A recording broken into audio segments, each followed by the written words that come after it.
অনুরাগের ছোঁয়া আজকের পর্বে আপনারা দেখতে পাবেন যে আদিত্যর বড় মা আদিত্যকে বলছে, আদিত্য চলো, ওখানে দাঁড়িয়ে আছো ওখানে। কিন্তু আদিত্য ওখানে দাঁড়িয়ে দাঁড়িয়ে ভাবতে থাকে যে সুন্দরের লোকেরা তো পালিয়েছে, তাহলে তো এখানে সুদীপা একা আছে হসপিটালে, যদি কেউ কিছু করে। তখন আদিত্যর বাবা বলে, আমার ছেলেটা যে কি হয়ে গেছে, কেমন বড়দের কথা যে উত্তর দিতে হয় সেটাও জানে না। চলো আমরা চলে যাই, বিহানরা চলে গেছে এসব বলে। তখন সেখানে অভ্র আসে, আর অভ্র এসে তখন বলে যে কি যে পরমা যদি বলে যে আমি এখানে থেকে যাচ্ছি, পরমাকে অভ্র বলে না, এখানে তোমাকে থাকতে হবে না, তুমি বাড়ি চলো। আর মনে মনে তখন অভ্র বলে, যদি এখানে ভাই থাকে সুদীপার সঙ্গে তাহলে ওদের একটু দূরত্বটা কমবে বরঞ্চ, এসব বলে। তখন অভ্র বলে, কই উঠছো না গাড়িতে, উঠো, এসব বলে। তখন গাড়িতে উঠে পড়ে। তখন সুদীপার কাছে আদিত্য চলে আসে কিছু জামা কাপড় নিয়ে আর কিছু খাবার নিয়ে। তখন এসে বলে, নেন। তখন সুদীপা বলে, এগুলো কি? তখন বলে, আপনি যখন ওই মহিলাটাকে আনছিলেন তখন আপনার জামায় রক্ত লেগে গেছে, তাই আপনার জন্য জামা নিয়েছিলাম, আপনি চেঞ্জ করে আসুন আর মুখ হাত পা ধুয়ে আসুন, দেখুন ভালো লাগবে। তখন সুদীপা বলে, এসবের দরকার ছিল না। তখন আদিত্য বলে, দরকার ছিল না তো কী হয়েছে, আমার মনে হয়েছে যে আমার দায়িত্ব আছে তাই আমি নিয়ে এসেছি, আপনি যান, কথা না বাড়িয়ে এগুলো চেঞ্জ করে নিয়ে আসুন, এসব বলে। তখন ওখান থেকে সুদীপা চলে যায়। অন্যদিকে দেখা যায় যে পরমা অভ্র সবাই বাড়ি চলে গেছে। তখন অভ্র আলাদা করে নিচে বিছানা করছে আর পরমাকে বলছে, তুমি যদি চাও না তো চলে যেতে পারো বাবার বাড়িতে। আর একটা কথা বলি, তুমি যে সুদীপাকে কথা শোনাচ্ছিলে না, সুদীপার জন্য তোমার কৃতজ্ঞতা থাকা উচিত, কারণ এই না চাওয়া সিঁদুরটা সুদীপার জন্যই আছে। আর ওই মহিলাকে অ্যাক্সিডেন্ট করলে আর তোমার জেলে থাকা উচিত, তবুও তুমি সুদীপার জন্যই আছো। আর তুমি সুদীপার কাছে মাথা নত হয়ে থাকবে না, তো মাথা উঁচু করে থাকো, এসব বলে। তখন পরমা বলে, ও আচ্ছা ঠিক আছে, আমার জন্য যখন সব কিছু হয়েছে আমি সব কিছু ঠিক করে দিচ্ছি বলে পরমা ওর বাবাকে ফোন করে। অন্যদিকে ওর বাবা মা বলে, আমার মেয়েটা যে কীরকম হয়ে গেল কিছুই বুঝতে পারছি না। বলতে বলতে তখন পরমা ফোন আসে। তখন বলে, পরমা ফোন করেছে। তখন ওর বাবা বলে, ফোনটা লাউড স্পিকারে দাও। তখন পরমা বলে, বাবা তো আমার অ্যাকাউন্টে কিছু টাকা পাঠানোর ব্যবস্থা করো তো। তখন ওর বাবা বলে, আচ্ছা ঠিক আছে, আমি এক্ষুনি পাঠিয়ে দিচ্ছি, তুই চিন্তা করিস না। তখন বলে, কী করবি টাকাটা? তো ওই মহিলার যত খরচ আমি দেবো, সুদীপা কেন দেবে? সত্যি তো আমার জন্য তো ওটা হয়েছে, এসব বলে। তখন বলে, ঠিক আছে বলে ফোনটা কেটে দেয়। তখন পরমা ওখানে বলে, আমাকে কালকে একটু সকালে নিয়ে যেতে পারবে হসপিটালে? তখন অপর হুঁ তাই বলে। অন্যদিকে দেখা যায় যে সুদীপা জামা কাপড় চেঞ্জ করে এসে বসে আছে, বসে রূপার কথা ভাবছে, যে রূপা বলছে, মা তোমার কিছু হয়নি তো? এসব কথা ভাবতে ভাবতে সুদীপার ঘুম চলে আসে। তখন ঘুম চলে আসলে পড়ে যেতে গেলে আদিত্য সেখানে এসে হাতটা দিয়ে ধরে ফেলে। তখন আদিত্য ধরলে সোজা করে দেয়। তখন আবারও দেখে যে সুদীপার খুব ঘুম আসছে। তখন আদিত্য ওর পাশে গিয়ে বসে। তখন সুদীপা ঢুলতে ঢুলতে ঘুমিয়ে পড়ে ওর কাঁধে মাথা দিয়ে। তখন আদিত্য ওকে ওড়নাটা ঠিক করে গায়ে দিয়ে দেয় আর আদিত্য নিয়ে ওখানে ঘুমিয়ে পড়ে। তখন ওরা দুজনে একসঙ্গে ঘুমিয়ে পড়ে। পরের দিন সকালে দেখা যায় যে পরমা হসপিটালে এসেছে, আর এসে দেখা যায় সুদীপা আর আদিত্য দুজনকে জড়িয়ে ধরে একদম শুয়ে আছে। তখন ভাবছে যে আচ্ছা, এত কাছাকাছি ওরা দুজনেই, এসব ভাবতে থাকছে। তো ঠিক তখনই অভ্র ওখানে আসে। অভ্র এসে বলে, বাহ ভালোই হয়েছে যে সুদীপা আর ভাই একটু কাছাকাছি আসতে পেরেছে। হঠাৎ তখনই দেখে পরমার দিকে, পরমা মন খারাপ করে দাঁড়িয়ে আছে। তখন ডক্টর আসে আর বলে, শুনছেন আপনারা, কিছু বলার ছিল পেশেন্টের ব্যাপারে। তখন তাড়াহুড়ো করে সুদীপা আর আদিত্য ঘুম থেকে উঠে পড়ে। তখন বলে, কী হয়েছে ডক্টর? তো আমি বলছিলাম যে ওটার তো জ্ঞান ফিরেছে আর শুধু মা মা করে ডাকছে, আর কিছু তো বলতে পারছে না, শুধু মা আর দুই মেয়ে কথাই বলতে থাকছে।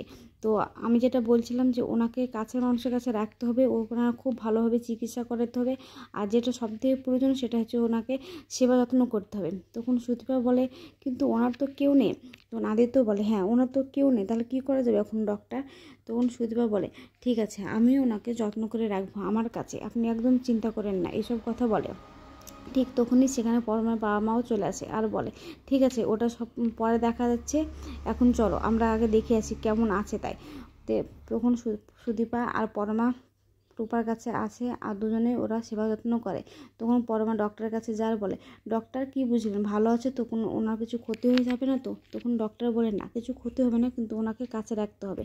তখন সুদীপা কোথাও চলে যেতে গেলে রূপা সুদীপার হাতটা চেপে ধরে আর বলে, মা আমাকে ছেড়ে যেও না প্লিজ, আমি তোমার কাছে থাকবো মা, আমি কতদিন খাইনি, এসব বলে। তখন সুদীপা বলে, ঠিক আছে আমি তোমাকে নিয়ে যাবো, তুমি একদম চিন্তা করো না। তখন পরমা বলে, আচ্ছা সুদীপা, যেখানে তোমাকেও এ বাড়িতে কেউ মেনে নেয়নি, তুমি তুমি সেখানে ওনাকে নিয়ে গিয়ে কোথায় রাখবে, এসব কথা বলে। তখন সেখানে আদিত্য চলে আসে। তখন আদিত্য আসার পরে একটা লোক এসে বলে আপনাকে বাইরে ডাকছে।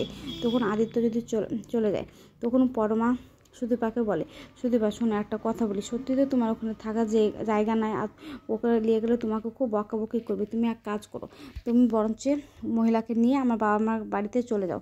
তখন ওর বাবা মা ওখানে আসার বলে, না আমরা পারবো না, বিহানের অনুমতি ছাড়া আমরা কোনো কাজ করতে পারবো না। তখন পরমা বলে, কি বলছো বাবা তুমি এটা, বিহানের অনুমতি ছাড়া আমি কি কিছুই না তোমাদের কাছে, এসব বলে। তখন সুদীপা বলে, ঠিক আছে আপনাদেরকে কিছু করতে হবে না। তখন পরমার বাবা মা বলে, দরকার হলে কিছু টাকা নাও, নিয়ে অন্য কোথাও ঘর ভাড়া করে থাকবে। তখন সুদীপা বলে, আমাদের টাকার দরকার নেই, আমাদের আশ্রয়ের দরকার, কিন্তু না আমাদেরকে টাকাও দিতে হবে না, আমরা ঠিক আমাদের ব্যবস্থাটা করেই নেব। তখন পরমা রাগ করে, ওর বাবা মার উপর রাগ করে সুদীপাকে বলে, সুদীপা কারো কাছে তুমি টাকা ধার করে থাকার ব্যবস্থা করো, পরে সব কিছু দেখা দিচ্ছে। তখন আদিত্য ওখানে আসে, আর আদিত্য বলে, কেন টাকা ধার করে কোথাও থাকবে, ও এখন বাড়ি ফিরে যাবে, চৌধুরী বেলা চলো আপনি আপনার শ্বশুর বাড়িতে ফিরে যাবেন, ওই বাড়িতে আপনারও অধিকার আছে, আর আপনার যখন অধিকার আছে তখন আপনি যাকে ইচ্ছে তাকেই চাইলে ওই বাড়িতে নিয়ে যেতে পারেন, কেন নিয়ে যেতে পারেন না, এসব বলে। তখন সুদীপা বলে, আপনি ঠিক বলছেন এটা, আপনি কি বলছেন, আপনি জানেন যে ওই বাড়ির লোক আমাকে সহ্য করতে পারে না। তখন আদিত্য বলে, হ্যাঁ আমি জানি, ওই বাড়িতে আমার যদি জায়গা হয় তাহলে আপনারও হবে, আর আপনারই চাইলেও কাউকে নিজে রাখতে পারেন। অন্যদিকে কোনতলা জানলা থেকে দাঁড়িয়ে দাঁড়িয়ে ভাবছি, আর ও রূপা নিজে মুখে তো স্বীকার করছে ও রূপাতা, আমাকে কিছু একটা ব্যবস্থা করতেই হবে এবার, এসব বলে। তখন আদিত্য সুদীপার কাছে যায় আর বলে, আপনাকে কারো কাছে অপমান হতে হবে না, আর কারো কাছে ভিখারিও হতে হবে না, আপনি বাড়ি ফিরে চলুন, আপনি ডক্টরের সঙ্গে কথা বলে সব কিছু ব্যবস্থা করে নিন, কী করতে হবে না হবে, দিয়ে এক্ষুনি এই মুহূর্তে বাড়ি চলুন। তখন সুদীপা বলেন, না আমাদেরকে তো ডক্টর বললো এখানে একটা আপনাকে আশ্রয় করে দিবে, তাহলে আপনি কেন এত ব্যতিব্যস্ত হয়ে পড়ছেন। তখন আদিত্য বলে, কেন ব্যতিব্যস্ত হয়ে পড়বো না, আপনাকে যেতেই হবে। রূপা একা একা কান্না করে আর বলে, আমি বাড়ি ফিরে যাবো, আমি বাড়ি ফিরে যাবো, রূপা বাড়ি যাবে, এসব বলে। তখন আদিত্য বলে, হ্যাঁ আপনি বাড়ি যাবেন তো, আপনি বাড়ি যাবেন, আপনার মায়ের সঙ্গে বাড়ি যাবেন, এসব বলে। তখন সুদীপা বলে, ঠিক আছে তাহলে যাব, আর মনে মনে বলতে থাকে, তাহলে কি ওনার একটা বাড়ি প্রয়োজন, বাড়িতে নিয়ে গেলে কি উনি সুস্থ হয়ে যাবেন, বাড়ির পরিবেশে থাকলে, কিন্তু ওখানে গিয়ে কি ওরা টিকতে দেবে, এসব কথা বলে। তখন আদিত্য বলে, হ্যাঁ আপনি বাড়ি যাবেন, চলুন আমাদের সাথে বাড়ি যেতে হবে।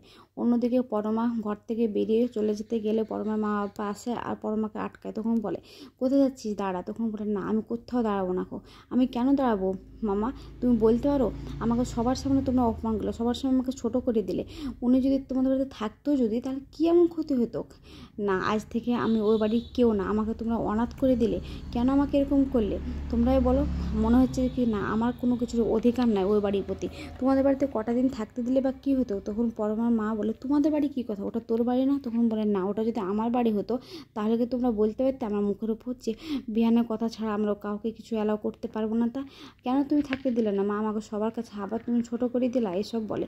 তখন পরমার বাবা চুপচাপ দাঁড়িয়ে থাকে, আর পরমা তখন ওর বাবার কাছে যায় বলে, বাবা বলছো না কেন কিছু, বলো আমাকে কেন তোমরা অনাথ করে দিলে, এসব বলে। তখন পরমার বাবা পরমাকে জোরে ধরে আর কান্না করে বলে, মা এইসব কথা তুই বলিস না মা, আমার একদম ভালো লাগছে না শুনতে। অন্যদিকে কোনতলা ঘরের বাইরে চলে গেছে, আর ঘরের বাইরে গিয়ে দাঁড়িয়ে বলছে, আমার আর কোনো কিছুতে ভুল না, যে ও রূপা না, তা ওই রূপা, ও সব কিছু করেছে, সুদীপা আর রূপাকে কিছুতেই এক করা যাবে না, আমাকে যেইভাবেই হোক ওদেরকে আলাদা করতে হবে, আর আলাদা করতে গেলে আমাকে চ্যাটার্জি বাড়িতে যেতে হবে, আমি সেনগুপ্ত পরিবারকে সবাইকে ধ্বংস করে দেবো, আমি কত না কী করেছি ওদেরকে খোঁজার জন্য, কিন্তু পাইনি, কিন্তু শেষ পর্যন্ত পেয়েছি, কিন্তু সবাইকে কাছাকাছি আনতে গেলে ওদের দুজনকে আলাদা করে রাখতেই হবে আমাকে, যেভাবেই হোক না কেন, আর ওদেরকে ওই বাড়িতে কিছুতেই কাছাকাছি আসতে দেওয়া যাবে না, এই ব্যবস্থা আমাকে করতে হবে।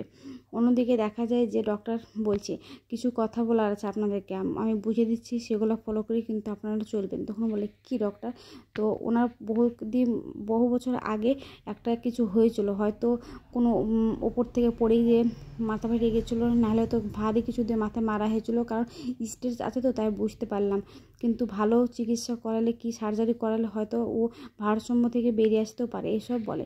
তখন সুদীপা বলে, এত বড় চিকিৎসা করার ক্ষমতা তো আমার নেই, কিন্তু